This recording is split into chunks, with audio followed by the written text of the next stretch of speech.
కృప సౌలు నుండి తీసివేయబడి ఎవరికి ఇవ్వబడింది? దావీదుకి ఇవ్వబడింది. సౌలు ఎవరు? దేవుని చేత ఏర్పరచబడినవాడు, దేవుని చేత అభిషేకింపబడినవాడు, దేవుని చేత ఎన్నిక చేయబడినవాడు, దేవుడు రాజ్యానికి రాజుగా అభిషేకింపబడినవాడు సౌలు. అతను దేవుని ఆత్మను పొందినవాడు. అటువంటి వ్యక్తి ఏమైపోయాడు తెలుసా?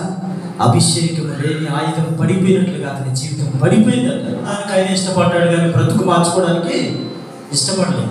ఇస్కరియోతు యూదాకి 7 సార్లు ఛాన్స్ ఇచ్చాడండి. జీవితాన్ని మార్చడానికి ఎక్కడెక్కడ భ్రష్టుడైపోతాడు, దేవుడి నుంచి తొలగిపోతాడు, 7 అవకాశాలు దుర్వినియోగం చేసుకున్నాడు. అతనికి ఇవ్వబడిన కృపలన్నీ వ్యర్థపరుచుకున్నాడు ఇస్కరియోతు యూదా.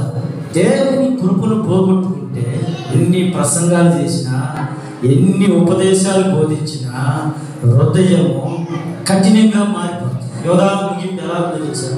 ఊరేసుకొని కడుపు కోసమే అతడు ఆ పని చేశాడు కనుక తాడు దిగిపోయింది, పొట్ట పగిలి మరణించినట్టు అయిపోయాడు. ఏ పొట్ట కోసమైతే అతను చేశాడో ఆ పొట్టే పగిలిపోయింది. కొంతమందికి వారి కడుపే దేవుడని రాయబడి, దేవుని కంటే ఎక్కువగా నువ్వు దేన్ని కూడా ప్రేమించకూడదు. ఫస్ట్ ప్లేస్ దేవుడు, ఆ తర్వాతే మనం. ఫస్ట్ దేవుడు, ఆ తర్వాత మన కుటుంబం. ఫస్ట్ దేవుడు, ఆ తర్వాత మన పిల్లలు. ఫస్ట్ దేవుడు, ఆ తర్వాత మన పని.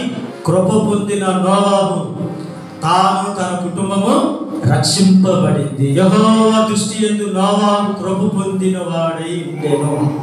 అందుకే నోవాహు కృప పొంది ఉన్నాడు కనుక తాను తన కుటుంబము లోకంతో పాటు నాశనము కాకుండా నోవాహు కుటుంబం కాపాడబడింది. ఈ రోజు ఈ కొత్త నిబంధన సంఘమైన మనము, దేవుని కృప చేత మనం రక్షింపబడిన మనము, దేవుని కృప చేత నీతిమంతులుగా మార్చబడిన మనము, రేపు దినాన ఈ కృపనే రేపు దేవుని ఎదుట నిలబెడుతుంది. కృప ఎప్పుడు దూరం అవుతుంది? అహంకార స్వభావం మనలోకి వచ్చినప్పుడు, అవిధేయత మనలోకి వచ్చినప్పుడు, గర్వం మనలోకి వచ్చినప్పుడు దేవుని కృప దూరం అయిపోతుంది. ఆ రోజు ఇస్కరియోతు యూదా డైరెక్ట్గా యేసుని అమ్మేస్తే, ఈ రోజు మన విశ్వాస జీవితాన్ని అమ్మేస్తున్నాం. డబ్బుల కోసం అమ్మేస్తాం.